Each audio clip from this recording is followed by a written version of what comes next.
तो चलो आ जाओ, देखेंगे कंस्ट्रेंट मोशन, है ना, कंस्ट्रेंट। अब सबसे पहले कंस्ट्रेंट मोशन में मैं तुमको एक लॉजिक बताता हूँ जिसका नाम है पॉइंट मेथड। हमेशा इसी मेथड को यूज करना, पॉइंट मेथड, है ना, कभी भी हो जाए पॉइंट मेथड।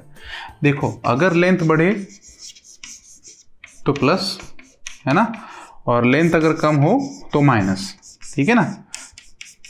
ये पहला बात, ये सबसे पहली बात, ये सबसे पहले बेसिक। तो इसका मतलब है सर अगर हमारे पास ये पुली है, ठीक है, ये फिक्स्ड पुली है, ठीक है ना, यहाँ पे एक सरफेस है, इधर एक बॉडी है, इधर एक बॉडी, देखो यहाँ पे ध्यान दो। तो ये ए पॉइंट, ये बी पॉइंट, ठीक है। एंगल दिया है तुमको, यहाँ पे दिया है एंगल 37, यहाँ पे एंगल दिया हुआ है 53, ठीक। अब हमारे पास ये वेलोसिटी आ गई VA, ठीक है। अब हमको वेलोसिटी VB कैलकुलेट करना है।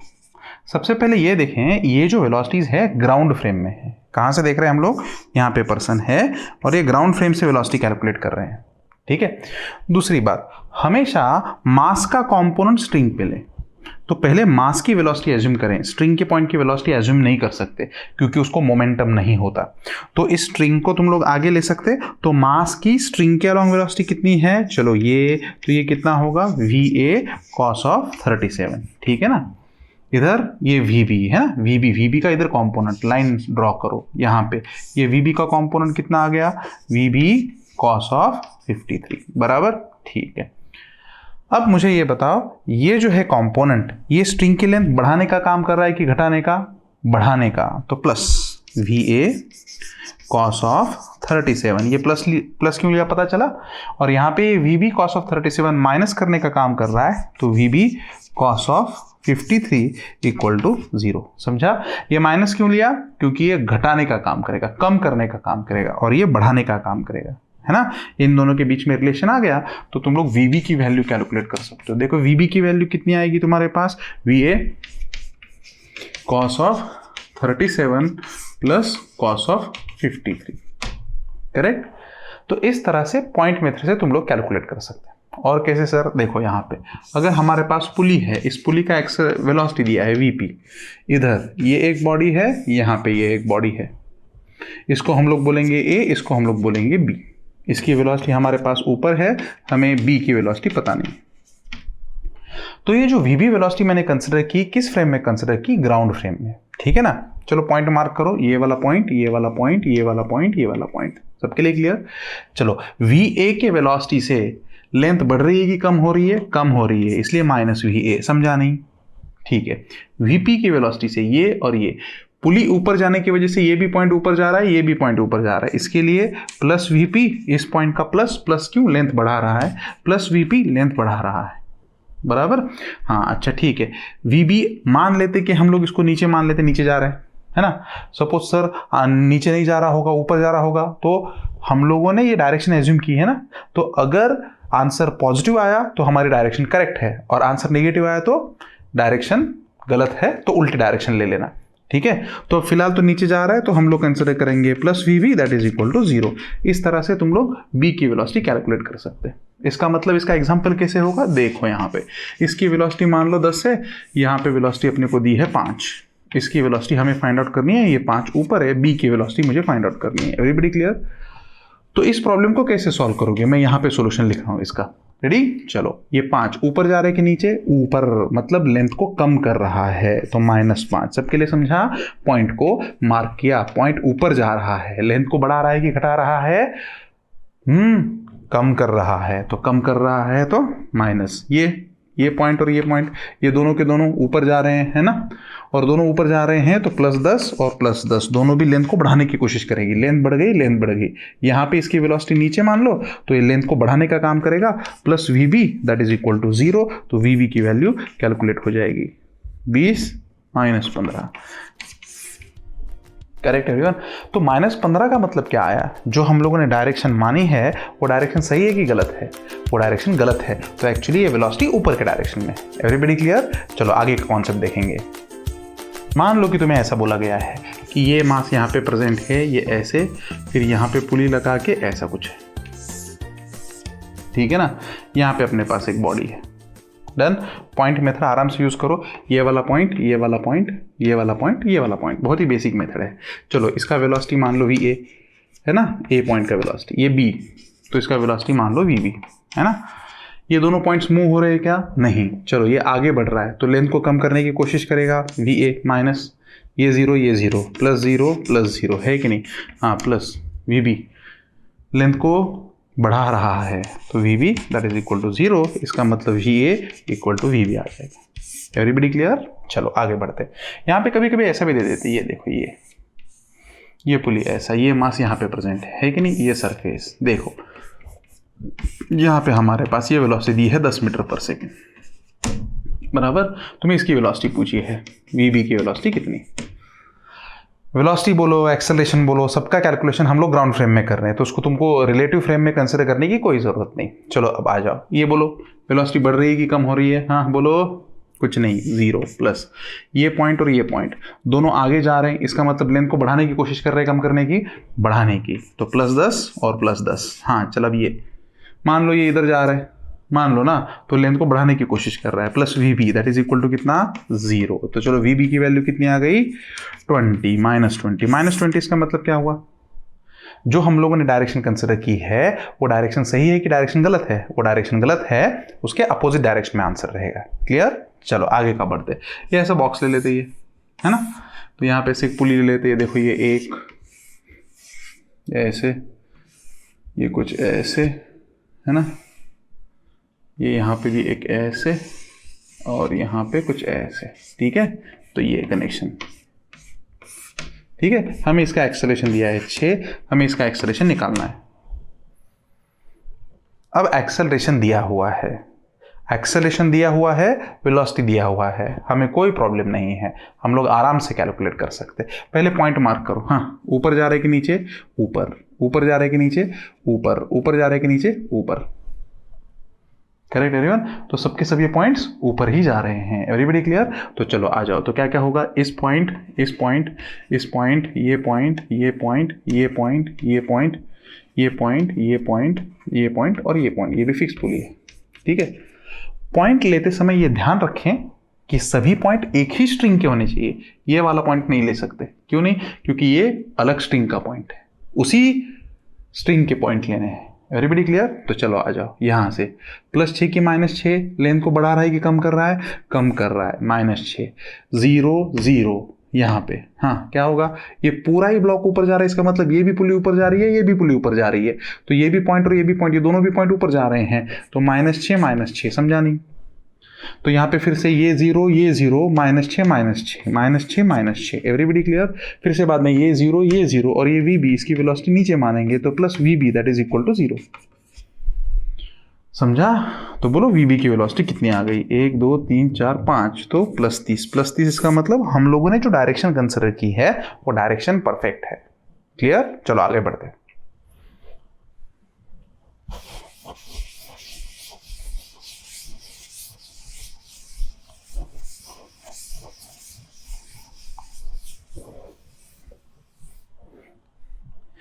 फिलहाल इतना कॉम्प्लिकेटेड तो नहीं आएगा, लेकिन प्रैक्टिस करने के लिए तुम लोग ऐसा कर सकते हो, ठीक है ना। इसकी वेलोसिटी मान लो 10 है, ये पुली मान लो 5 है ना, यहाँ पे ऐसा, इसकी वेलोसिटी मान लो, एक्सेलरेशन मान लो, कुछ मान लो, तुम्हें इसकी कैलकुलेट करनी है B की। करेक्ट? तो कुछ भी मान लो, B अगर नीचे जा रहा है मान लो, ठीक है, लेकिन ये ग्राउंड फ्रेम में वेलोसिटी है। Everybody clear? चलो आगे बढ़ते हैं, तो सॉल्व करें। हाँ, कैसे? पहले एक स्ट्रिंग को सॉल्व करें, यहां से यहां तक और यहां तक, बराबर। तो इस पॉइंट का वेलोसिटी हम लोग कैलकुलेट करेंगे। Everybody clear? चलो आ जाओ। ये ऊपर जा रहा है कि नीचे जा रहा है? ऊपर जा रहा है, तो हम लोग इस पुली के बारे में सोच रहे हैं, ये स्ट्रिंग के बारे में सोच रहे हैं। क्लियर? चलो, ये ऊपर जा रहा है तो -10, ये 5 5 +5 +5। क्लियर? हाँ, यहाँ से यहाँ तक आया, ठीक है। इसकी वेलोसिटी मान ली हम लोगों ने V1, तो नीचे जा रहा है ऐसा एज्यूम किया, तो नीचे जा रहा है इसका मतलब लेंथ को बढ़ा रहा है, plus V1 that is equal to 0। Clear everyone? हाँ, तो चलो कितना आ गया V1 की वेलोसिटी? भाई साहब, V1 की वेलोसिटी 0 आ गई, तो इसका मतलब ग्राउंड फ्रेम में वो स्टेशनरी होगा। फिर से कैलकुलेशन चेक करना, -10, 5 और 5 +5 +5, लेंथ को बढ़ा रहा है, ये लेंथ को कम कर रहा है। करेक्ट? यहाँ पे V1 की वेलोसिटी 0, ठीक है, कोई इशू नहीं। अब तुम लोग इस पुली के लिए मार्क करो, ये वाला पॉइंट, ये वाला पॉइंट, ये वाला पॉइंट, ये वाला पॉइंट। चलो लेंथ को बढ़ा रहा है कि कम कर रहा है? कम कर रहा है। -2 v1 +0 ठीक है, vb बढ़ा रहा है plus vb that is equal to 0। तो बोलो vb की वैल्यू कितनी आई? 2। इसका मतलब हम लोगों ने जो अज्यूम किया हुआ डायरेक्शन वो भी सही है, उसकी वेलोसिटी प्लस है और वो लेंथ को बढ़ाने की कोशिश कर रहा है। Clear? Late us go for the next question. तो कोई भी कंस्ट्रेंट लेते हो तो तुम लोग रिलेशन फाइंड आउट करना आना चाहिए तुम्हें, कुछ नहीं होता उसमें, ठीक है। तो कंस्ट्रेंट में पॉइंट मेथड आई थिंक तुमको समझ में आ गई होगी। अब सबसे इंपॉर्टेंट है कि बेसिक चीज है टेंशन वेंशन कैलकुलेट करना। तो एटवुड मशीन हमारे सिलेबस में बहुत अच्छे से मेंशन किया हुआ है। एटवुड मशीन तुम लोगों ने किया तो है ना, ये m1 और ये m2 है ना, यहाँ पे ये फिक्स्ड, इसको बोलते हैं एटवुड मशीन, ठीक है। इसका एक्सेलरेशन निकाल सकते हो क्या? m2 - m1 upon m1 + m2 into g। Tension निकाल सकते हो T = 2 इंटू रिड्यूस्ड मास m1 m2 upon m1 + m2 into g, है ना। ये निकालने को आना ही चाहिए बच्चे को, ठीक।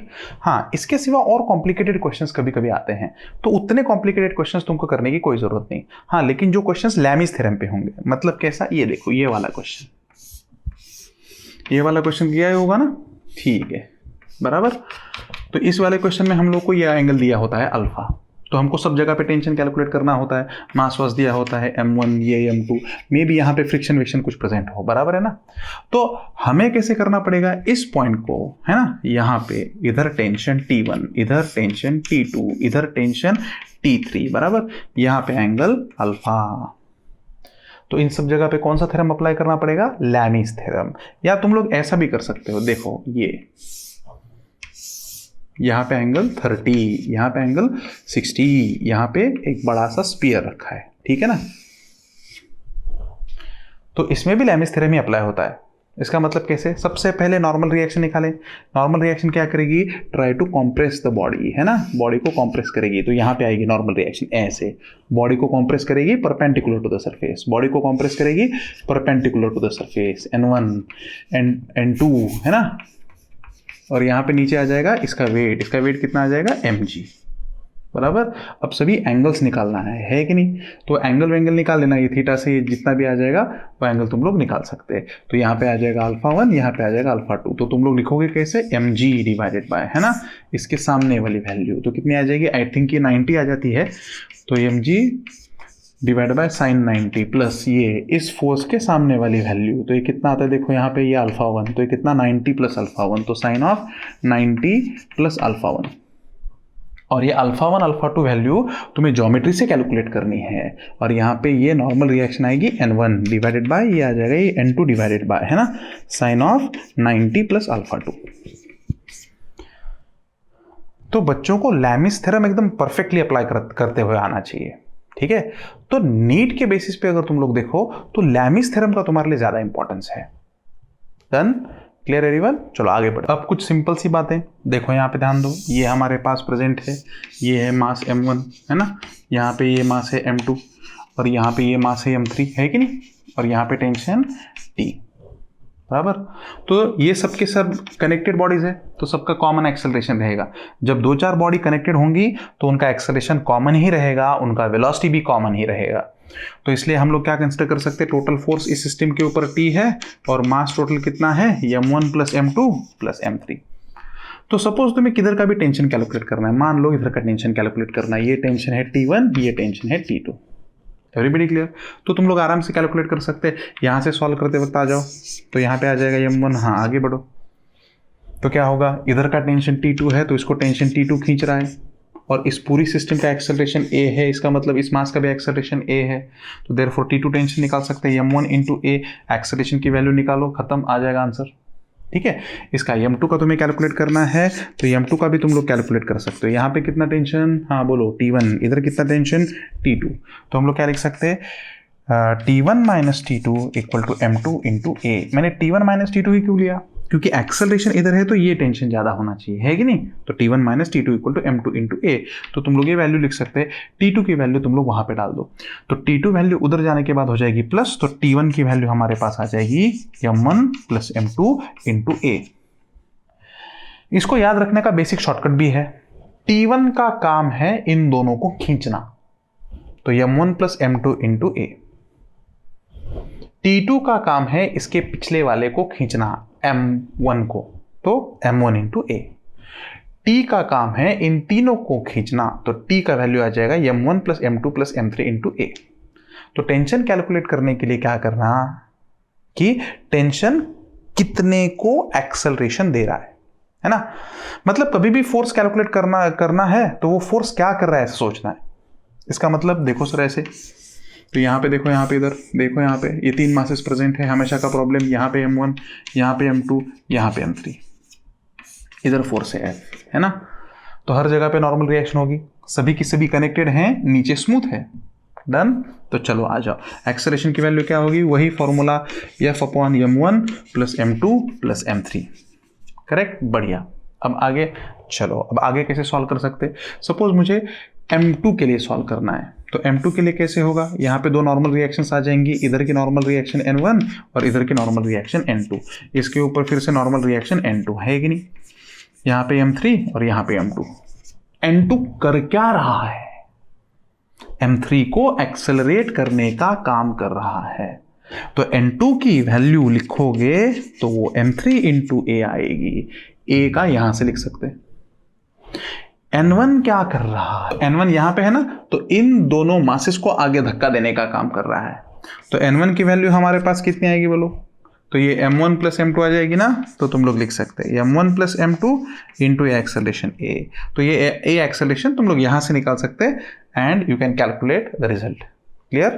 तो यहाँ पे जो हम लोगों ने लिया था सभी की सभी मासलेस पुलीज ली थी, यहाँ पे स्ट्रिंग वगैरह भी मासलेस लिया था। हालांकि यहाँ पे नॉर्मल रिएक्शन का कुछ नहीं, लेकिन यहाँ पे स्ट्रिंग मासलेस था। मैं अभी मास वाले स्ट्रिंग के बारे में बताऊंगा। देखो यहाँ पे ध्यान दो। तो यहाँ पे कंसिडर कर लेना मास m, कैपिटल M। यहाँ पे स्ट्रिंग कंसिडर कर लेना, ये स्ट्रिंग का मास है ms। यहाँ पे हमारे पास फोर्स है F, या इसका भी मास कंसिडर कर लेना कुछ, तो m डिवाइडेड बाय 2। और मान लो कि मुझे यहाँ से यहाँ तक L/4 पे मुझे कैलकुलेट करना है टेंशन। ठीक है, तो यहाँ पे इसको तोड़ दो। करेक्ट। तो सबसे पहले ये सोचो, इसको तोड़ा तो तुम्हारे पास क्या होगा, ये देखो, ये आ जाएगा m, ये L/4 है ना, टोटल कितना है m/2 बराबर। तो m/2 टोटल लेंथ का मास है L। तो L/4 के लिए कितना आएगा सर, m डिवाइडेड बाय 8। समझा नहीं, L के लिए m/2, L/4 के लिए इसका 1/4, तो m/8 है ना। यहां पे टेंशन कितना T। कॉमन एक्सेलरेशन, पूरा कनेक्टेड बॉडी है, कॉमन एक्सेलरेशन निकाल सकते हैं F upon m plus m/2। तो इसका एडिशन तुम लोग कर सकते हैं, तो कितना आएगा 2F डिवाइडेड बाय 3m। समझा नहीं, करेक्ट। अब क्या हुआ, ये टेंशन क्या कर रहा है, ये टेंशन दोनों को खींचने का काम कर रहा है। किसको किसको, मास प्लस ये m divided by 8 into t, sorry into a का वैल्यू यहां से निकाल दिया, तो हमारे पास कितना होगा, कर लो ये एडिशन, तो कितना होगा 9m डिवाइडेड बाय 8 इंटू, हाँ अब आगे कितना होगा वो वैल्यू रखेंगे 2F डिवाइडेड बाय 3m, है ना। ये कैंसिल हो जाएगा देखो, तो कितना आएगा 4, तो इसका मतलब आएगा 9F डिवाइडेड बाय 12। ये आंसर अपने पास आएगा and that is the value of tension. Correct. तो हमेशा ये सोचना है इन सभी बॉडीज में, सभी केस में क्या सोचना है कि दिया हुआ फोर्स कितने मास को ये करता है, कितने मास को एक्सेलरेशन देता है, और इनका कॉमन एक्सेलरेशन हमारे पास आ जाएगा a। क्लियर। चलो आगे बढ़ते हैं। अब थोड़ा सा नॉन इनर्शियल फ्रेम में जाएंगे। नॉन इनर्शियल फ्रेम में क्या है कि सपोज ये ऐसा सिचुएशन प्रेजेंट है, देखो, और हमारे पास ये बॉडी है जिसका मास m है और इसका एक्सेलरेशन a है। ठीक है, तो इसका जो भी एक्सेलरेशन a है इसके ऊपर ऐसे एक्ट होगा, तो इसका मतलब हमारे पास जो मास होगा ये मास होगा m, और इस मास के ऊपर एक्सेलरेशन a ऐसे एक्ट होगा, सूडो एक्सेलरेशन एक्ट होगा। तो इसका ये कंपोनेंट जो हमारे पास आ जाएगा वो आ जाएगा mg sin थीटा। ये कंपोनेंट आ जाएगा यहाँ पे, ये एंगल मान लो थीटा, mg cos थीटा, है ना। अब इसी के साथ यहाँ पे अगर तुम लोग देखो तो ये यहाँ पे ये एक्सेलरेशन ऐसे है ना, और ये वर्टिकल लाइन, तो हमारे पास क्या होगा, तो ये एक्सेलरेशन यहाँ पे हमारे पास ऐसे आ गया, तो ये हमारे पास एंगल होगा थीटा। तो देखो ये यहाँ पे एंगल आ जाएगा थीटा बराबर। तो इसका मतलब इस एक्सेलरेशन का कंपोनेंट हो जाएगा ये a sin थीटा, और यहाँ पे कंपोनेंट हो जाएगा a cos ऑफ थीटा। ये फ्रेम a एक्सेलरेशन से आगे जा रही है, तो ये अगर ए एक्सेलरेशन से आगे जा रही है तो इसका मतलब इसके ऊपर सुडो एक्सेलरेशन एक्ट हो रहा है, और अगर यहाँ पे सुडो एक्सेलरेशन एक्ट हो रहा है इसका मतलब ये एक्सेलरेशन ए ऐसे आया, तो इसका कंपोनेंट यहाँ पे आ गया ए साइन थीटा, यहाँ पे कंपोनेंट आ गया ए कॉस थीटा। करेक्ट? हाँ, अब आगे तो इस केस में ए साइन थीटा और ये एम जी कॉस थीटा दोनों यहाँ पे पुश कर रहे हैं सरफेस पे, तो नॉर्मल रिएक्शन हम लोग टोटल कैलकुलेट कर सकते हैं। नॉर्मल रिएक्शन किसकी किसकी वजह से आएगी? एम जी कॉस थीटा तो आएगा यहाँ पे, है ना, प्लस हाँ अब आगे ये पुश कर रहा है ना, नीचे पुश कर रहा है, तो इसका मतलब M A cos of M A sine of theta ऐसे आ गया, M A sine theta M G cos theta. अब यहाँ पे इस प्लेन पे देखो, एम जी साइन थीटा नीचे खींच रहा है और ये ए कॉस थीटा ऊपर, तो इसका मतलब क्या हम लोग इसको मानेंगे ये खींच रहा है, ऐसा कंसिडर करेंगे, तो net force parallel to the surface क्या होगा? F इक्वल टू, मैंने ऐसे माना है कि एम जी साइन थीटा ज्यादा है और ये एम ए कॉस थीटा कम है, अरे बराबर है ना। तो इसका मतलब ये फोर्स इस बॉडी पे parallel to the plane act हो रहा है। क्लियर? अच्छा, लेकिन सर अगर बॉडी ऊपर भी नहीं जा रही और नीचे भी नहीं जा रही, इसका मतलब बॉडी का नेट एक्सेलरेशन 0 है, तो इसका मतलब बॉडी के ऊपर net acting force equal to 0 है ना, और बॉडी के ऊपर अगर net acting force equal to 0 है तो इसको 0 लेना पड़ेगा, तो इसका मतलब ये दोनों इक्वल आना चाहिए, तो इसका मतलब जी साइन थीटा इक्वल टू आना चाहिए ए कॉस थीटा, है कि नहीं? तो इसका मतलब तुम लोग एक्सेलरेशन की वैल्यू कैलकुलेट कर सकते हैं जी टैन थीटा, है ना। तो जी टैन थीटा पे होगा क्या? जी टैन थीटा पे ये अलोंग द सरफेस नीचे भी नहीं जाएगा और ये अलोंग द सरफेस ऊपर भी नहीं जाएगा, है वैसे वहीं पे वो कांस्टेंट रहेगा। क्लियर? चलो आ जाओ, तो ये भी एक अच्छा क्वेश्चन है। देखो यहाँ पे सेम ब्लॉक बोला गया है ऐसे, यहाँ पे अपने पास ऐसे मास है। अब क्या बोला गया है कि इसको ऐसा एक्सेलरेशन दिया गया है जिसकी वजह से ये फॉल करता है फ्री, फॉल्स फ्री ऐसा बोला है, फ्री फॉल होता है कि ऐसा कितना एक्सेलरेशन इसको दिया जाना चाहिए। Correct everyone? तो सिंपल बात है, ये ब्लॉक नीचे आ रहा है ना, तो ये ब्लॉक का नेट डिस्प्लेसमेंट है एस, और ये ब्लॉक आगे भी इसका कंपोनेंट होगा और नीचे भी इसका कंपोनेंट होगा। ये ब्लॉक ऐसे जा रहा है ना, तो ये ब्लॉक इस वेज के ऊपर है और ये वेज आगे जा रहा है, इसका मतलब इस वेज के साथ ये ब्लॉक भी आगे जाएगा और नीचे भी आएगा। तो मान लो कि उसका ये नीचे वाला डाउनवर्ड डिस्प्लेसमेंट है एच और ऐसा डिस्प्लेसमेंट है एक्स। अब हॉरिजॉन्टल डायरेक्शन में कंसीडर करो तो कौन सी मोशन कर रहा है? एक्सेलरेटेड। नीचे जाते वक्त भी कौन सी मोशन कर रहा है? एक्सेलरेटेड। तो यहां पे अगर तुम लोग लिखोगे तो ये आ जाएगा half of AT square, because A is the acceleration over here. Done everyone? और यहां पे अगर H के लिए लिखोगे तो हाफ ऑफ GT स्क्वायर लिखोगे, बराबर है ना? ठीक है, ये एंगल मान लो थीटा। Correct everyone? क्योंकि यहाँ पे हमारे पास ये एंगल थीटा दिया है तो ये वाला एंगल थीटा आ जाएगा। Everybody clear? चलो आ जाओ, तो हम लोग ये रेशियो निकाल सकते हैं x डिवाइडेड बाय h, तो कितना होगा? ये टी स्क्वायर कैंसिल होगा, हाफ ऑफ कैंसिल होगा, a डिवाइडेड बाय g। लेकिन अगर इस ट्रायंगल में तुम लोग देखो तो x by h, what is x by h? Cot theta, तो देयरफॉर a का वैल्यू आ जाएगा g कॉट थीटा। तो सॉल्व करते हो डायरेक्ट ऑप्शन देख के मत टिक करो, ये चेक करो कि वो फ्रीली फॉल हो रहा है कि नहीं। अगर ये मास फ्रीली फॉल हो रहा है तो ये आंसर है, और अगर ये मास उसी जगह पे रुका हुआ है तो पिछला वाला प्रॉब्लम जी टैन थीटा आंसर है। क्लियर? आगे का प्रॉब्लम देखेंगे। अभी देखो यहां पे सबसे इंपॉर्टेंट हम लोग कंसिडर करने वाले स्प्रिंग का प्रॉब्लम है ना। स्प्रिंग का प्रॉब्लम सॉल्व करने के लिए सबसे पहले ये देखो, ये हमारे पास स्प्रिंग है, बराबर। ये एक्सटेंड भी नहीं है, कॉम्प्रेस भी नहीं है, इसको मास लगाया है कि नहीं। इसका ओरिजिनल लेंथ मान लो x0 है ना, ये नीचे जाएगी। कब तक नीचे जाएगी? इसका फाइनल लेंथ हमारे पास कितना है? x। यहां पे वेट आ जाएगा mg, है ना। तो हम लोग क्या जानते हैं? स्प्रिंग फोर्स इक्वल टू क्या होता है? k into delta x. What is delta x? Displacement, change in x। तो यहां पे अपने पास कितना आएगा? k x minus x0। अच्छा, इस केस में कब तक नीचे जाएगा? जब तक ये फोर्स mg वेट को बैलेंस नहीं कर देता। तो इसका मतलब हम लोग लिख सकते हैं mg। तो हम लोग change in the position calculate कर सकते हैं, है ना, और कितना डिस्प्लेसमेंट हुआ वो भी कैलकुलेट कर सकते हैं, फाइनल लेंथ भी कैलकुलेट कर सकते हैं। लेकिन बहुत सारे केसेस में क्या होता है कि ऐसा होने के बाद हम लोगों ने इस स्प्रिंग को यहां पे तोड़ दिया। अब तोड़ने के बाद क्या होता है? ये स्प्रिंग सुपर इलास्टिक है।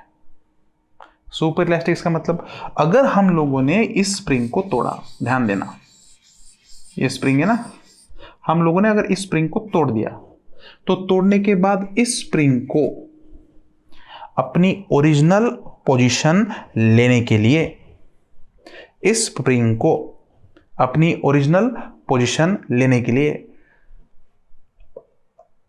टाइम ही नहीं लगेगा। मैं तो बोलने वाला था 10⁻⁻12 टाइम लगेगा, टाइम नहीं लगेगा, फटाक करके ओरिजिनल पोजीशन ले लेगा, इनफाइनाइट स्पीड में अपनी ओरिजिनल पोजीशन ले लेगा। इसका मतलब ये फ्री एंड जनरेट हो रहा है यहां पे, है ना। This is generating which and, free and.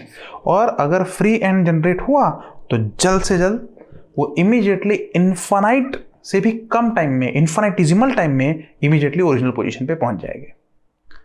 तो इसका मतलब, चलो इसका मैं कॉन्सेप्ट लेता हूं। हमारे पास यही मास लो, इसको कट करो। तो इसको कट करने के बाद जिस मोमेंट पर तुम लोगों ने कट किया, ये मास इमीडिएटली नीचे गिरना चालू। तो इसका मतलब इस मास का एक्सेलरेशन कितना हो जाएगा, g, करेक्ट। और ये पॉइंट इमीडिएटली ऊपर जाएगा, इसका कितना एक्सेलरेशन होगा, इनफाइनाइट। तो इसको वापस जाने के लिए कुछ भी टाइम नहीं लगेगा, ये इमीडिएटली जाके यहां पे पहुंच जाएगा। तुमको समझा ही नहीं, करेक्ट। तो चलो आगे बढ़ते हैं, तो सॉल्व करेंगे प्रॉब्लम। सपोज हमको ऐसा दिया है, एक स्ट्रिंग दिया है और यहाँ पे ये मास दिया है 2m और यहाँ पे एक मास दिया है m, है ना। अब बताओ क्या होगा, अब बताओ। तो अब क्या करना है, सर आपने इसको कट किया, इसको कट करने के बाद क्या यहाँ पे टेंशन इमीडिएटली 0। चलो इनिशियल पोजीशन हम लोग अच्छे से लिखेंगे, इनिशियल पोजीशन के टेंशन तो आते हैं ना तुमको। चलो यहाँ पे टेंशन कितना बताओ, T1 इक्वल टू कितना, mg। और यहाँ पे बताओ कितना, T2 इक्वल टू कितना, 2mg। सही है ना, कितना, 2mg, बराबर है ना। नहीं, 2m प्लस m, इसका मतलब यहाँ पे कितना आ जाएगा, ये 3mg आ जाएगा। प्रॉपरली देख लेना। अब जैसे ही तुम लोगों ने इस पॉइंट को तोड़ा, है ना, यहाँ पे फोर्स तो mg था, बराबर है, और यहाँ पे इसका फोर्स कितना था, 2mg था, बराबर। जैसे ही तुम लोगों ने इस पॉइंट को यहाँ पे तोड़ा तो यहाँ पे फ्री एंड जनरेट हुए, और फ्री एंड जनरेट हुए बराबर यहाँ पे टेंशन कितना हो गया, 0। टेंशन कितना हुआ, 0। तो इस बॉडी के ऊपर कितना फोर्स है, सिर्फ mg। इसका मतलब टूटने के बाद ये बॉडी डायरेक्टली g एक्सेलरेशन से नीचे आएगी, बात खत्म। ऊपर के केस में क्या होगा, इधर का टेंशन इमीडिएटली 0 हुआ ना, तो अपनी डायग्राम कैसे बनेगी, ये देखो ऐसे बनेगी। ये टेंशन इधर ऐसे 2m। पहले कैसा था, ये जो टेंशन था इसको नीचे खींच रहा था, तो ये टेंशन कैसे आया था, 2mg इसका खुद का वेट प्लस ये टेंशन जो है ना इस मास की वजह से पहले खींच रहा था, लेकिन अभी टूट गया तो इसका वेट इधर एक्ट नहीं हो रहा है। इसका मतलब इसका खुद का ही वेट है, सिर्फ ओनली 2mg, है ना। और यहाँ पे कितना, T2। तो T2 का वैल्यू तुम लोग निकाल सकते हैं, कितना आ जाएगा, 2mg वैल्यू आ जाएगा। Correct everyone. तो ये आ जाएगा mg और ये आ जाएगा 2mg। चलो आगे बढ़ते हैं। अब हमारे पास सिचुएशन ऐसी है, 2m स्प्रिंग, ये m, ये सिचुएशन प्रेजेंट है। क्या करोगे बोलो, पहले फोर्सेस दिखाएंगे। इधर कितना, mg, इधर स्प्रिंग फोर्स बैलेंस कर रहा है भाई साहब, इधर वेट 2mg, इधर स्प्रिंग फोर्स कितना, mg, और यहाँ पे कितना tension, T equal to 3mg। समझा नहीं, पहले सभी फोर्स दिखाए, अब क्या किया, स्प्रिंग को तोड़ा। स्प्रिंग को जब तोड़ा तो क्या स्प्रिंग इमीडिएटली रिटर्न हो गई अपने ओरिजिनल पोजीशन पे, हाँ। तो ये मास डायरेक्टली mg से नीचे आएगा, गपचुप। इसके ऊपर mg उसका वेट एक्ट होगा, स्प्रिंग फोर्स इमीडिएटली 0, क्योंकि फ्री एंड जनरेट हुआ है स्प्रिंग में फ्री एंड जनरेट हुआ है, ठीक है। चलो अब और सर, और आगे क्या होगा देखो। तो ये इसका एक्सेलरेशन g आ गया नीचे, क्योंकि इसके ऊपर सिर्फ वेट mg है। इधर देखो ऊपर, यहाँ पे क्या होगा सर, यहाँ पे इधर, यहाँ पे जो ये नीचे फोर्स था स्प्रिंग फोर्स अभी है क्या, नहीं। इसका मतलब यहाँ पे सिर्फ कितना है, 2mg, और यहाँ पे टेंशन आ जाएगा 2mg, एंड ये ऊपर का मास वैसा का वैसा लटका ही रहेगा, क्योंकि ये टेंशन 2mg इस mg वेट को बैलेंस कर देगा, 2mg वेट को। समझा। तो पहले यहाँ पे ऊपर टेंशन था 3mg, अब कितना है, 2mg टेंशन है ऊपर। क्लियर। तो बहुत बार बुक्स में ऐसा भी क्वेश्चन आता है क्या, कि what is the change in tension for the upper string. Clear. तो अगर ये कॉन्सेप्ट क्लियर है तो ये वाला प्रॉब्लम करो, आ जाओ।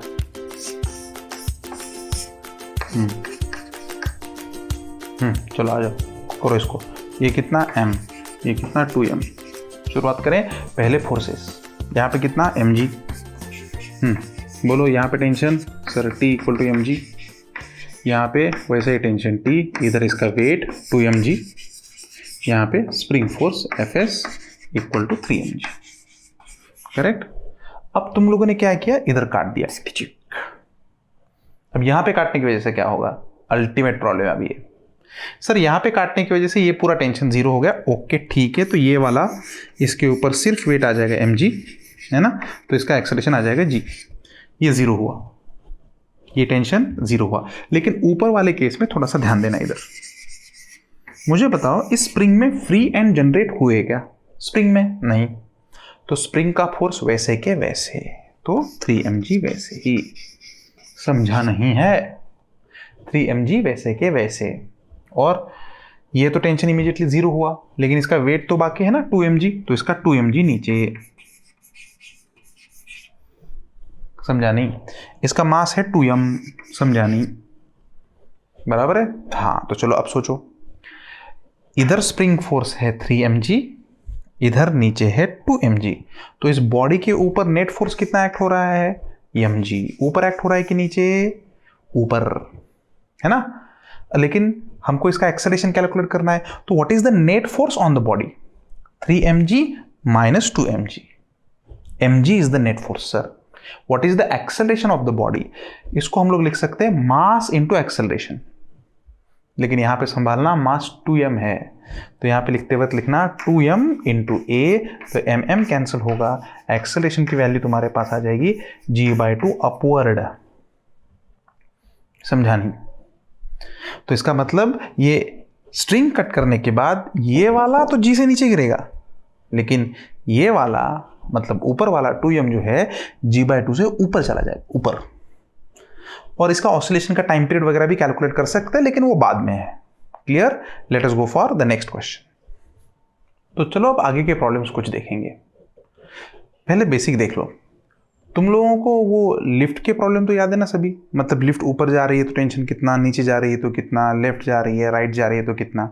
तो वो लिफ्ट के प्रॉब्लम अच्छे से रिवाइज कर लेना।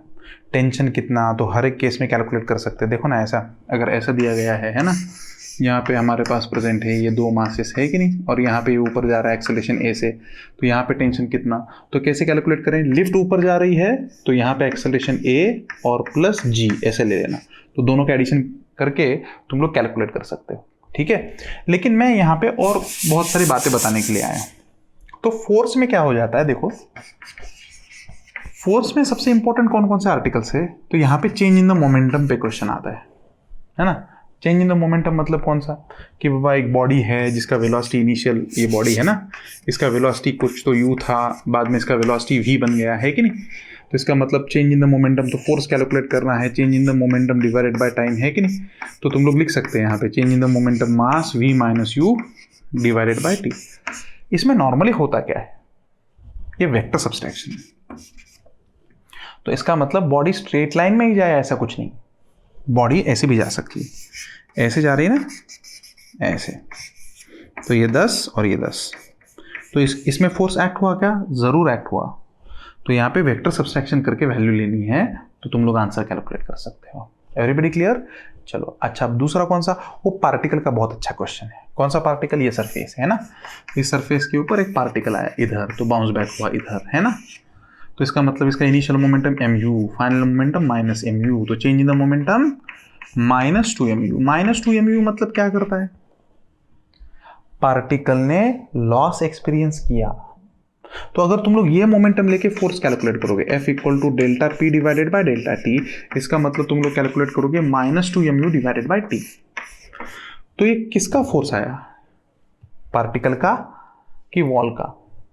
तो सुनो, तुम लोगों ने जिसका मोमेंटम लिया है, तुम लोगों ने जिसका मोमेंटम लिया है, फोर्स उसके ऊपर आएगा, इसका मतलब this is the force on the particle. हाँ, वॉल का अगर निकालना है तो एक्शन रिएक्शन से what is the force on the wall अगर पूछा तो इसका नेगेटिव ले लेना, plus 2mu divided by T। बहुत सारे बुक्स में ये भी प्रॉब्लम बहुत सा कॉमन है क्वेश्चन। देखो यहाँ पे ये बॉल ऐसे छोड़ दिया है, यहाँ पे लग के ये इधर आया, ये एंगल वैंगल कुछ दिया है, ये थीटा, ठीक है। तो यहाँ पे हम लोग कंसिडर कर सकते हैं थीटा, तो यहाँ पे ये कौन सा कॉम्पोनेंट होगा, एम यू कॉस थीटा, है कि नहीं। तो ये जाते वक्त एम यू कॉस थीटा आगे कॉम्पोनेंट है, बाउंस बैक होने के बाद एम यू कॉस थीटा पीछे कॉम्पोनेंट है। लेकिन साइन थीटा में कुछ बदला हुआ क्या, तो साइन कॉम्पोनेंट जो पैरेलल टू द सरफेस है वैसा ही रहेगा, लेकिन चेंज कौन सा कॉम्पोनेंट हुआ, कॉस। तो इसलिए चेंज इन द मोमेंटम तुम लोग लिखोगे तो change in the momentum is only along x axis. पहले मोमेंटम पॉजिटिव था, बाद में मोमेंटम नेगेटिव था, तो चेंज आ गया -2mu cos थीटा। एंड तुम लोग कैलकुलेट कर सकते हैं। इसमें बहुत सारे क्वेश्चंस ऐसे भी हैं कि एक डिस्क है ना, तो डिस्क के ऊपर हम लोगों ने नीचे से बहुत सारे पार्टिकल्स मारे हैं u वेलोसिटी से, ये पार्टिकल इसको लग के कोलाइड करके बाउंस बैक होता है। तो एक पार्टिकल में चेंज इन द मोमेंटम कितना, delta p in one particle is 2mu। अगर मैग्नीट्यूड का चर्चा करा जाए, बाउंस बैक हो रहा है तो 2mu, ऐसे n पार्टिकल्स फेंके तो 2mu इंटू n, इसका वेट कितना है mg। तो इस डिस्क को बैलेंस करने के लिए कितने पार्टिकल्स मारने पड़ेंगे, तो हम लोग लिखेंगे force equal to change in the momentum divide by delta T. तो ये वेट mg इक्वल टू हमारे पास आ जाएगा 2mu n divided by t। These are the number of particles, तो नंबर ऑफ पार्टिकल्स पर सेकेंड है, तो ये कितना आ जाएगा mg डिवाइडेड बाय 2mu। हाँ, अगर बाउंस नहीं होता, कोलाइड करके रुक जाता मतलब क्या, चिपक नहीं जाता, रुक जाता, वहां पे वेलोसिटी जीरो हो जाती। चिपक जाता तो बात अलग है, कंजर्वेशन ऑफ मोमेंटम से आएगा वो, लेकिन यहीं पे रुक जाता तो क्या होता, change in the momentum will be mu_n, तो यहाँ पे 2 नहीं आता। Clear everyone. ये let us go for the next concept. Change in momentum पे अगर कोई अच्छा क्वेश्चन है और तो है पानी का क्वेश्चन।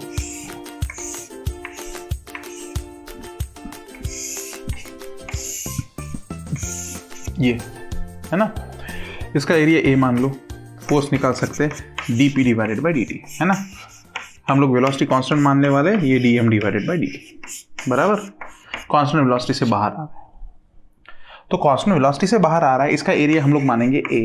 तो इसका मतलब हम लोग मास, इस एलिमेंट का अगर मुझे लिखना है तो मास एक एलिमेंट का लिख सकता हूँ। यहाँ से यहाँ तक डिस्टेंस मान लो x, तो हम लोग कैसे लिख सकते हैं, v d divided by dt। What is the value of mass, density into volume. What is volume, a into x, area of cross section into length बराबर। तो ये रो a बाहर आ जाएगा, और ये v और ये dx बाई dt भी v a, तो v स्क्वायर बराबर। Rate of change of position with respect to time है ना, एंड ये भी वेलोसिटी है, तो दोनों मिलके v स्क्वायर हो जाएगा। तो दिस इज द केस।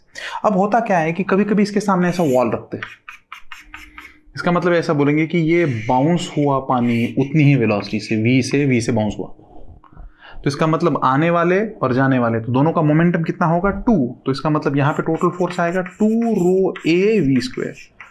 इस केस में पावर भी पूछी जाती है, power equal to force into velocity, तो ये 2 रो a v क्यूब, ऐसा कुछ तो कैलकुलेट करना पड़ेगा तुम्हें। बहुत सारे केसेस में ऐसा टर्न भी किया है 90 डिग्री पानी को, तो ये ऐसा मोमेंटम आया इधर से, फिर ये ऐसा मोमेंटम गया, तो तुम्हें change in the momentum calculate करना पड़ेगा। तो ये इनिशियल मोमेंटम है p1, ये फाइनल मोमेंटम है p2। तो चेंज इन द मोमेंटम के लिए क्या करना पड़ेगा, change in the momentum delta p equal to final minus initial p2 minus p1। समझा नहीं, p2 माइनस p1। तो चलो अब वैल्यू लिखेंगे डेल्टा p, मैग्नीट्यूड निकालना है, ये वेक्टर सब्सट्रैक्शन था, मैग्नीट्यूड निकालना है तो क्या करना पड़ेगा, p square plus q square minus 2pq cos theta, क्योंकि सब्सट्रैक्शन है कि नहीं। तो यहाँ पे रखोगे तो कितनी वैल्यू आ जाएगी, √2 इंटू p, तो इसका मतलब √2 इंटू इनिशियल मोमेंटम। वैसे ही फोर्स तुम्हारे पास कितना आएगा, √2 dp डिवाइडेड बाई dt। तो यहाँ पे अपने पास आ जाएगा √2 रो a v स्क्वायर। या तुम लोग ऐसा भी कंसिडर कर सकते हो कि यहाँ पे 2 फोर्सेस आ जाएंगे, तो p1 का मोमेंटम 0 हुआ, इसकी वजह से फोर्स आया, और इसका मोमेंटम 0 हुआ, इसमें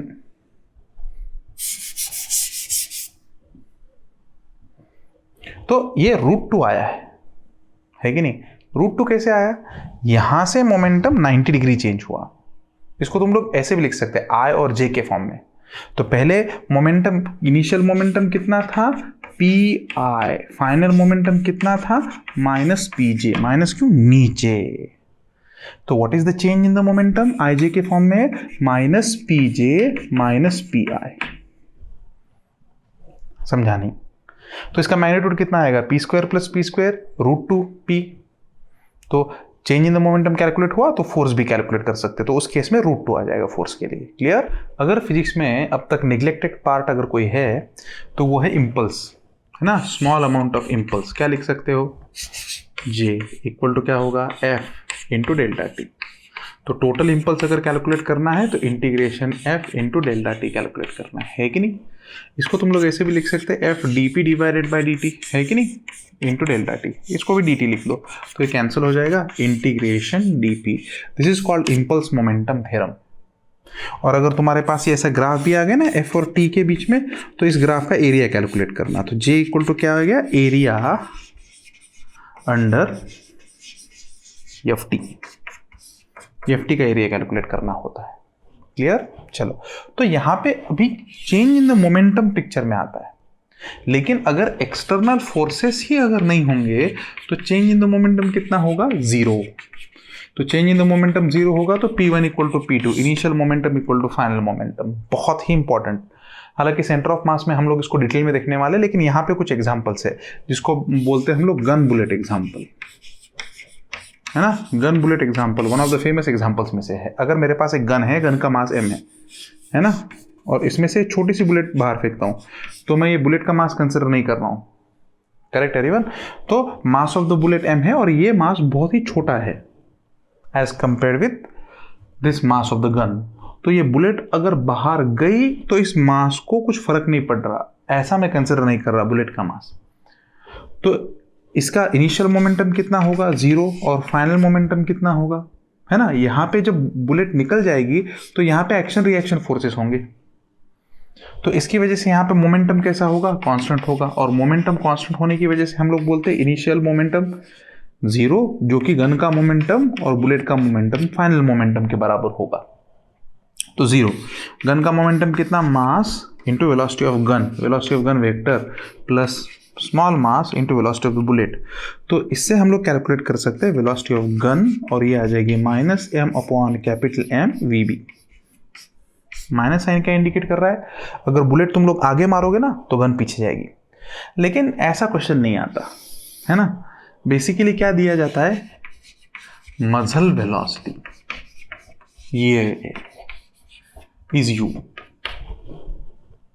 मजल वेलोसिटी इज यू, इसका मतलब क्या है, बुलेट की रिलेटिव वेलोसिटी दी जाती है गन के हिसाब से, सो ये जो मजल वेलोसिटी होती है तो बुलेट का velocity with respect to gun होता है, गन के रिस्पेक्ट में वो कितनी स्पीड से जाएगी, so this muzzle velocity is nothing but velocity of bullet with respect to gun, that is equal to तुम्हें u दिया जाता है, एंड यहां पे रियल ट्विस्ट आता है मजल वेलोसिटी देने के बाद, समझा, तो ये, तो velocity of bullet with respect to gun that is velocity of bullet minus velocity of gun, है कि नहीं, तो तुम्हें वेलोसिटी ऑफ बुलेट कैलकुलेट करनी पड़ेगी, velocity of bullet with respect to gun plus velocity of gun, ये ऐसा आ जाता है ये रिलेटिव सॉल्व करने के बाद, मजल वेलोसिटी तुम्हें ये दी गई है, करेक्ट।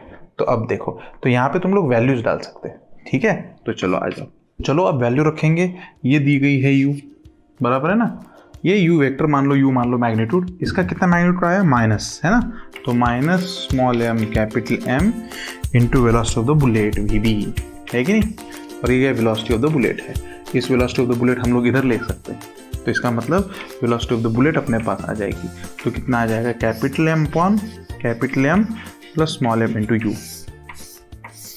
तो ये रिलेटिव फ्रेम में सॉल्व होता है प्रॉब्लम, ठीक है, मजल वेलोसिटी देंगे बुलेट की और गन की ग्राउंड फ्रेम में वेलोसिटी पूछेंगे, तो गन की अगर ग्राउंड फ्रेम में वेलोसिटी पूछेंगे तो कैसा होगा, बुलेट के लिए गन का मास ऊपर आया तो गन के लिए बुलेट का मास ऊपर आएगा, नीचे आएगा m plus m into you, ये ध्यान रखना मजल velocity, clear. Late us go for the next question. कुछ और क्वेश्चन है इसमें, चेंज इन द मोमेंटम में आता है एक्सप्लोजन, एक्सप्लोजन है ना। एक बॉडी रुकी हुई है, वो फूट गई है ऐसे, है ना, और 3 पार्ट्स इधर इधर निकल गए, बराबर है। मानते हैं कि ये दोनों पार्ट एक दूसरे को परपेंडिकुलर मूव है ऐसे, तो इसका वेलोसिटी कितना, है ना। एग्जांपल लेते हैं, यहाँ पे हमारे पास 3m बॉडी थी, एक इधर चला गया m, एक दूसरा इधर चला गया m, तो तीसरा किधर गया m, तो उसका वेलोसिटी कितना। इसका वेलोसिटी 2u दिया है और इसका वेलोसिटी दिया है u, correct. They move perpendicular to each other, ऐसा बोला उन्होंने, ठीक है। आराम से कैलकुलेट कर सकते, बिल्कुल टेंशन ना ले। एक को मान ले यहाँ पे x एक्सिस, इसको मान ले y एक्सिस, किसको भी कुछ भी मान सकते, कोई फर्क नहीं पड़ता। इसको y मानना है तो इसको y मान लो, इसको x मान लो, कोई इशू नहीं। अब ये x और y एक दूसरे को परपेंडिकुलर है, तो अब यहाँ पे अगर हम लोग कंसिडर करेंगे तो इसे यहाँ पे j आ जाएगा और यहाँ पे k आ जाएगा, सॉरी I आ जाएगा, क्लियर। तो इनिशियल मोमेंटम तो 0 है, फाइनल मोमेंटम पहले का प्लस दूसरे का प्लस तीसरे का, समझा, टिक टिक टिक 0। पहला इसको मान लेते, तो उसका मोमेंटम कितना होगा 2mu, हाँ बोलो, j। इसका कितना होगा, प्लस प्लस डायरेक्शन में जा रहा है, m(u)I, तो इसका p3 हमें कैलकुलेट करना है। तो तीसरे का हम लोग कैलकुलेट कर सकते हैं p3, हाँ बोलो कितना आएगा, ये दोनों माइनस आ जाएंगे यहाँ पे, -mu(I) माइनस 2mu(j)। बहुत सारे बुक्स में इसका फाइनल वेलोसिटी भी पूछा है, तो फाइनल वेलोसिटी इसका लिख सकते हैं हम लोग, मास इंटू वेलोसिटी लिख दो इसको, इसका फाइनल वेलोसिटी, तो इसको मास से डिवाइड कर दो, तुम लोग फाइनल वेलोसिटी भी कैलकुलेट कर सकते हैं। कभी कभी ऐसा भी क्वेश्चन आता है कि एक बॉडी को हम लोगों ने प्रोजेक्टाइल ऐसे फेंका है ऊपर, ये बॉडी ऐसे गई यहाँ पे, और यहाँ पे ये 2m और m में फूटी है, तो इस पॉइंट पे, हाईएस्ट पॉइंट पे तुम लोग कंजर्वेशन ऑफ मोमेंटम अप्लाई कर सकते हो। तो तुम लोग कैसे कर सकते हो, ये 2m वाला मास आगे जा रहा है, ये m वाला मास इधर जा रहा है। बहुत बार ये फेमस क्वेश्चन है कि ये रिट्रेस करता है ओरिजिनल पाथ को, ऐसा ही बोला गया है बहुत बार। तो क्या लिख सकते हैं, initial momentum equal to final momentum, बराबर है क्या। हाँ, इनिशियल मोमेंटम कितना, पहले कितना था 2m और m, फूटने से पहले 3m था, है कि नहीं। कौन से पोजीशन पे था, हाईएस्ट पोजीशन पे, तो उसने वेलोसिटी कितनी होगी u cos ऑफ थीटा, समझा ही नहीं, पॉजिटिव डायरेक्शन में जा रहा था इसलिए I, समझा क्या, बराबर। 2m और 3m के 2 टुकड़े हुए, तो टुकड़े होने से पहले उसका मास कितना था 3m, और हाईएस्ट पॉइंट पे वेलोसिटी सिर्फ हॉरिजॉन्टल कंपोनेंट। अब फूटने के बाद ये रिट्रेस किया, इसका मतलब इसकी वेलोसिटी अपोजिट होनी चाहिए, तो इसका मतलब -mu और यहाँ पे आ जाएगा cos थीटा, तुमको समझा नहीं, I अपोजिट। तो बचा हुआ कितना मास है सर, बचा हुआ 2m मास है, इसकी वेलोसिटी v निकल जाएगी, ये इधर ऐड हो जाएगा, बाकी कैलकुलेशन तुम लोग कर सकते। तो conservation of momentum, that is momentum is constant, ये भी अप्लाई करने को आना चाहिए। लेकिन मोमेंटम इज कांस्टेंट तुम लोग कब अप्लाई करोगे, जब एक्सटर्नल फोर्स नहीं है और सभी के सभी इंटरनल फोर्सेस प्रेजेंट है, क्लियर। चलो आगे बढ़ते हैं। और एक सबसे निग्लेक्टेड पार्ट है बच्चों के लिए, रॉकेट, बहुत ज्यादा निग्लेक्ट करते हैं। देखो ध्यान दो, रॉकेट में पहले टर्मिनोलॉजी समझ लो, टर्म्स काय काय बघा, पहिल्यांदा लक्ष द्या। याचं मास आहे m0 इनिशियल, और जलाने के बाद ये ऐसा फ्यूम्स छोड़ रहा है, तो जब ये रॉकेट ऊपर जाएगा तो उसका मास m ही रहेगा, हाँ कि ना, मास m ही रहेगा ना, मास थोड़ी चेंज होता है। तो चेंज होता है भाई साहब, तो हम लोग फिजिक्स यहां पे अप्लाई करते, इधर नहीं। m0 रॉकेट का इनिशियल मास है, और ये रॉकेट अल्फा रेट से बाहर फेंक रहा है dm/dt, ये समझ लेना। तो वो रॉकेट जो है फ्यूम्स को नीचे छोड़ रहा है, और इनकी रिलेटिव वेलोसिटी कितनी है u, रिलेटिव वेलोसिटी u है, u से नीचे छोड़ रहा है, और u वेलोसिटी से अगर नीचे छोड़ रहा है ना, तो वो रिलेटिव वेलोसिटी है।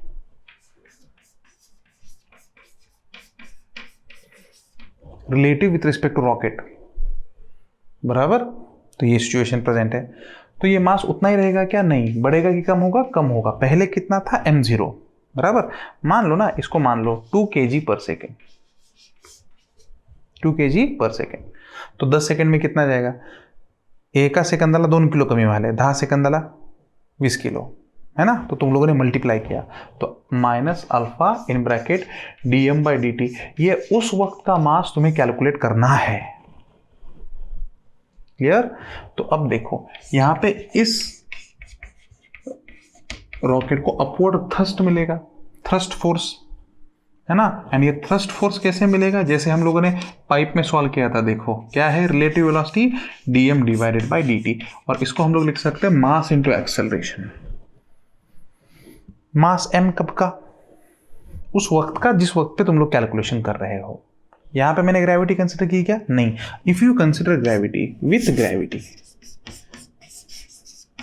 जी के साथ कंसिडर किया गया, तो देखो ये रॉकेट है ना, इसके ऊपर अपथ्रस्ट फोर्स ऊपर है ना, इसका वेट कहाँ पे?